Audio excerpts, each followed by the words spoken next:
Hi guys, thanks for tuning in. We're going to go to a place where I've photographed quite a lot since March. I've been going in there continuously, a really nice little patch of woodlands, and it's got a lot to offer regards to variation of trees. You have chestnut trees, oak trees, lots of birch trees as well. In fact, I'd probably say that there's more birch trees than oak trees, etc. So we're going to head off there, and what we're going to do is just kind of trying to capture the moment of. What I'm going to try to do is capture the mood of the place. I'm not looking for a perfect picture. I'm just looking to try to capture the mood, and I'll explain that in the video. It's trying to get a story of the actual woodland. What I don't want to do is just keep photographing it just for the sake of photographing it, as I've photographed it already. But each time I visit that place again, I just feel there's always something different to offer, and I think revisiting these local places, as I've mentioned before, does pay off, and you do actually opens up a world of more possibilities to photograph. May it be macro, may it be just taking pictures of trees, kind of vista shots of the forest, etc. It does offer a bit more to each time you visit. So yeah, without further ado, we'll head off there. If you haven't subscribed to the channel already, please subscribe, hit me up, leave a comment, press a like, if you like the channel, or like the video rather, and yeah, we'll head off now and see how it fares.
Hi, good morning everybody. Back into the usual kind of jaunt. I come here quite often, and as I said previously, it's getting to these places that you come so often and you find new little intimate scenes. You don't have to go for the big vista shots. You can just pick out, for example, this shot I'm going to show you just now. It's kind of 4 birch trees, and we're kind of taking these ones out there at the side. I don't think they don't add anything to the shot. I think I feel that the ones that stand out in the shot is these 4 shots. The trees in, they are birch trees. I think there'll be a couple of shots this will be photo stacking. I think maybe 2 or 3 photos merging, because you've got 1, 2, and in the background there you've got 3 shots there to get in focus. That may work if I just shoot at f8. We'll give it a go and we'll see how it fares.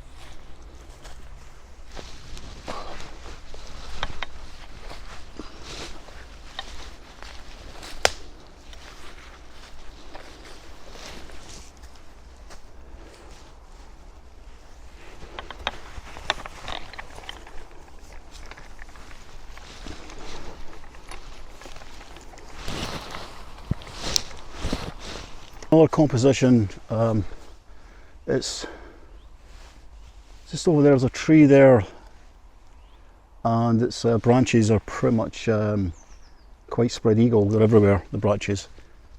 But yeah, it's just quite a nice composition. Let's go and have a take a look. So I found another composition. This one, it's just this tree here. It's almost like it's like a beech tree maybe, I'm not sure. But it's got these branches that are kind of nice and fine, kind of detail, just spread out. Just behind there is some birch trees which the camera won't pick up. Obviously this is not giving you justice, but if you look at the back of the camera you can see how it looks much better. So you see I've got the histogram right in the middle, a little bit clipping on the right hand side, that's coming from up there. There's a lot of light at the top. I'm not too fussed, there's a lot of light there, I'm not too fussed, I can do something with that. What I do like about this shot is these branches are coming over, kind of spreading the frame and framing this a little bit down here where all the bracken is, and it kind of draws you in there. Also the fineness of the leaves on the actual tree itself there. I think it's a beech tree, I'm not sure, but without closer investigation we'll never find out what it is. I don't think it's a beech tree, no. It's a young tree of some sorts anyway. I'm going to shoot for the foreground firstly, just to give myself a bit of insurance. And let's get this focused in manually. There we go, so it's nice and tight. Do I need a polarizer? I think so. Let's shove a polarizer on this.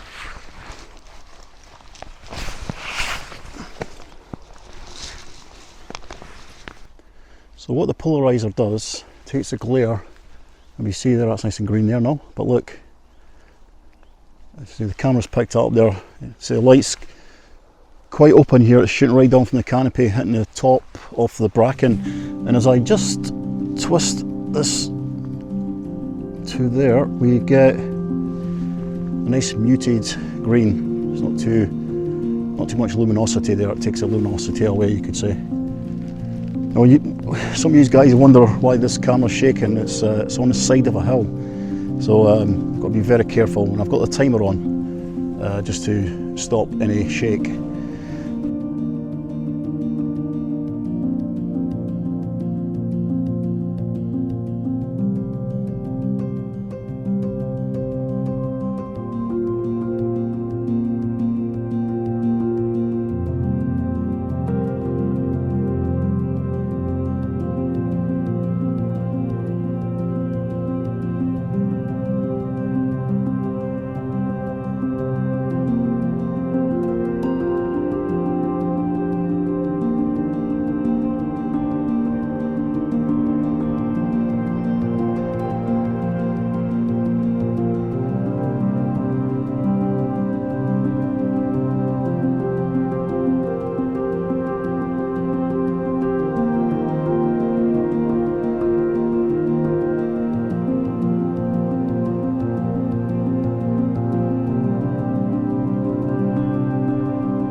Wow, this is real interesting. This is an old tree, a very old tree. It looks like I feel the size of it, the width of it there, the bottom. It could be about 1,000 years old. We don't know, but knocking on about 800 maybe to 1,000 years. And you can see that even though it's just the roots there, just the base of the tree, it's still alive in the case that there's things growing from it. There's moss on it, the bracken at the top there. Yeah, it's quite a cool find. Yeah, just if you look, this is amazing that it's still here actually, because if there was a commercial plantation woodland, that'll be gone probably. And what a good wood for that. But it's nice that they've kept it. So just a point of interest as I walk on to the next composition. Yeah, really cool.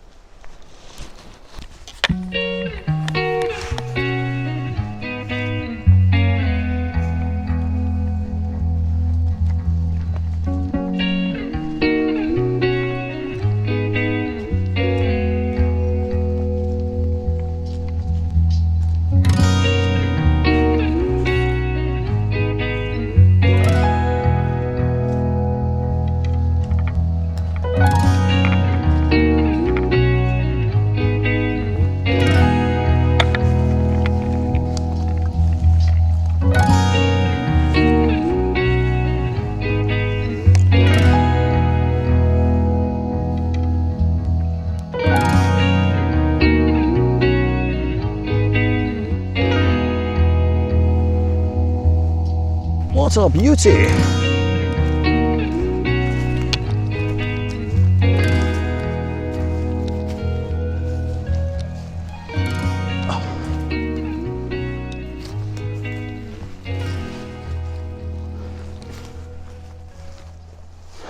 I made it. This is a fine specimen of oak tree. It's an old one, about 400 years old, maybe 300 years old. And what I like about it is the light from back of it is kind of making it more silhouette looking. I like that kind of look. I do like the detail close up, but there's a lot of challenges to take that shot because of the light is so strong behind it. It'll present myself to, well, so strong behind it that the detail in the oak won't show really. Probably take 2 shots of this, but I'm not going to take a shot for the background. The background's irrelevant. I want to look at the tree to look more sinister as it spreads out and engages the back of the camera. So let's have a look at the back of the camera. Whoa. So I'm just holding this little gimbal in front of the camera so it might shake. So it's not actually too bad actually. You can see a bit of detail in the bark of the tree. You know, it's kind of, I'm going it from left and right. I like it to cover that. It's framed up okay. There's some nice bit of bracken in the back, and I can't really see too much of it, but there's a lot of birch trees in the back there. So I'm quite happy with this shot. I'm going to shoot at f.28 a couple of times to get it in sharpness. About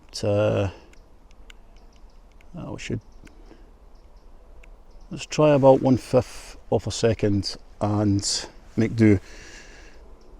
So yet again, you see I've actually zoomed in already. It's nice and clear, nice and sharp rather. Come out of it, take the shot.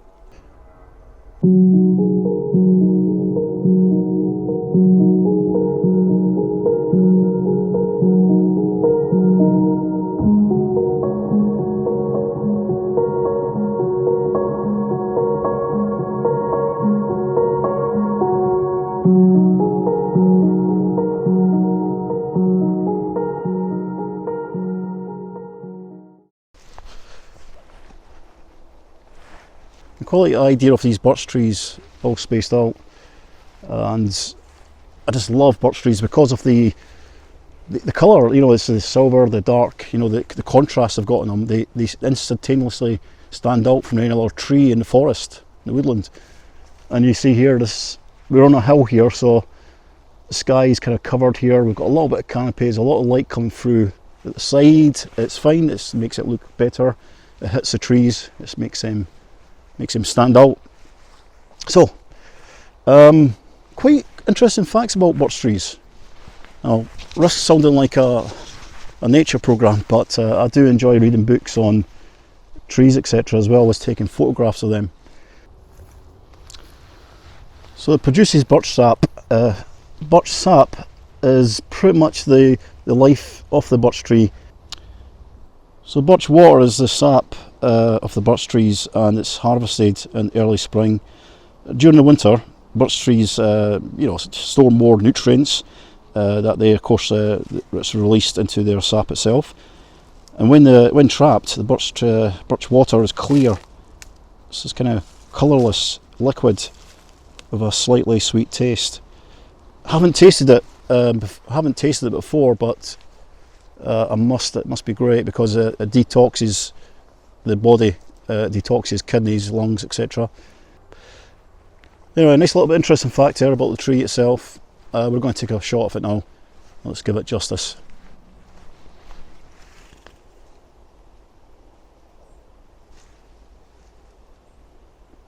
So as you see, I'm going to actually show you the back of the camera what I've got, so just swing along here. So as we see here, we've got the shot, histogram's right in the middle. It's fine, the light is nicely dispersed, coming down from the canopy. Trees are not interfering with each other, the trees are all separate, so you've got separation, your composition, what works. So I'll just take this shot.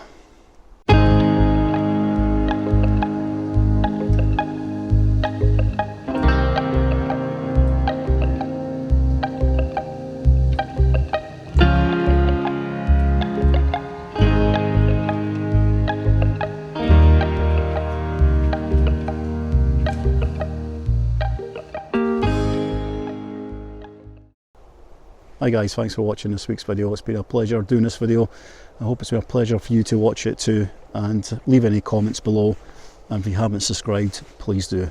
Until next time, cheery bye.